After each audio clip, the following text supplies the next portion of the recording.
જે રાજકોટ મહાનગરપાલિકાના વિવિધ આરોગ્ય કેન્દ્ર, પીડીઓ અને પીકેજ હોસ્પિટલ ખાતે જે IHIPના આંકડા નોંધાય છે તે મુજબ જે છે ગત સપ્તાહે છે મેલેરિયાના 2 કેસ, ડેન્ગ્યુના 29 કેસ અને ચિકનગુનિયાના ટોટલ 1 કેસ છે નોંધાયેલા છે. આ ઉપરાંત શરદી ઉધરસ અને તાવના કેસીસમાં પણ જે આંશિક છે ઉછાળો નોંધાયેલો છે. શરદી ઉધરસ તાવના છે અરાઉન્ડ 2000 જેટલા કેસીસ છે નોંધાયેલા છે. જોવા જઈએ તો સિઝનલ ફ્લૂ અને સ્વાઇન ફ્લૂ અથવા સામાન્ય શરદી ઉધરસ વાયરલ ઇન્ફેક્શનમાં પણ વધારો છે ઉત્તરોત્તર નોંધાયેલો છે. આ ઉપરાંત જોવા જઈએ તો ડાયરિયા વોમિટિંગના કેસીસ પણ 360 જેટલા છે એ નોંધાયેલા છે.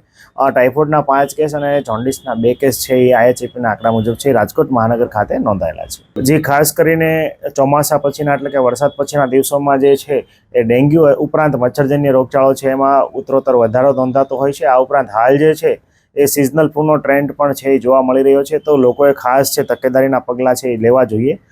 સૌપ્રથમ તો જોવા જઈએ તો રાજકોટ મહાનગરપાલિકાની આરોગ્ય શાખા દ્વારા એક્ટિવ અને પેસિવ સર્વેલન્સની કામગીરી ફિલ્ડમાં જે છે એ શરૂ કરવામાં આવી છે. આ ઉપરાંત આરોગ્ય કેન્દ્ર ખાતે વહેલું નિદાન વહેલા સારવાર થાય એ પણ ખૂબ જ આવશ્યક છે અને એ મુજબ કાર્યવાહી કરવામાં આવી રહી છે. આ ઉપરાંત પીડીઓ હોસ્પિટલ ખાતે પણ OPD બેઝ છે એ ડેન્ગ્યુના સર્વેલન્સ છે એ કરવામાં આવે છે. ખાસ કરીને OPD બેઝ પણ ડેન્ગ્યુના ટેસ્ટ કરીને તાત્કાલિક નિદાન અને સારવાર છે ઉપલબ્ધ કરાવવામાં આવે છે. મોટાભાગના કેસીસ છે આપણે ત્યાં OPD કેસ છે, OPD બેઝ છે નોંધાઈ રહ્યા છે, પરંતુ તાત્કાલિક જે છે આના ઉપર છે એ ત્વરિત કાર્યવાહી કરવામાં આવે છે. દરેક શંકાસ્પદ હોય કે પોઝિટિવ કેસ હોય એમના ઘરે જઈને ઇન્ટ્રાડોમેસ્ટિક ફોગિંગ અને પેરાડોમેસ્ટિક કાર્યવાહી છે કરવામાં આવે છે. આ ઉપરાંત અગાસી ઉપરથી માંડીને તમામ ઘરના તમામ પાત્રો કે જ્યાં સ્વચ્છ પાણી ભરાયેલું હોય અને મચ્છર જે છે એડિસ ઇજિપ્તી પોતાના ઈંડા મૂકી શકે એવી સંભાવના હોય એ તમામ જગ્યાઓ ખાતે જે છે હાલ જે છે અમારી એબેટ અથવા MLOની કામગીરી કરવામાં આવી રહી છે. મોટા પાણીના જે ભરાવ સ્થાનો છે ત્યાં પણ જે છે કાર્યવાહી છે અનુસંધાને કરવામાં આવે છે. ખાસ કરીને વાત કરીએ તો બાંધકામ સાઇટ અને જે જગ્યાએ પાણી ભરાયેલા છે, સેલર છે વગેરે જગ્યાએ દંડ અને નોટિસની કાર્યવાહી પણ જે છે રાજકોટ મહાનગરપાલિકા દ્વારા કરવામાં આવે છે.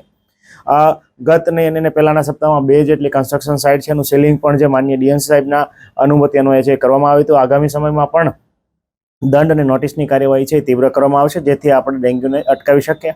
આ ઉપરાંત ખાસ કરીને વાત કરીએ તો હાઈરાઇઝ બિલ્ડિંગોમાં દરેક માળ ઉપર જે છે એ આપણને લાર્વા જે છે એ મળી આવતા હોય છે, તો એમાં પણ દંડની કાર્યવાહી છે હવે આપણે હાથ ધરીશું.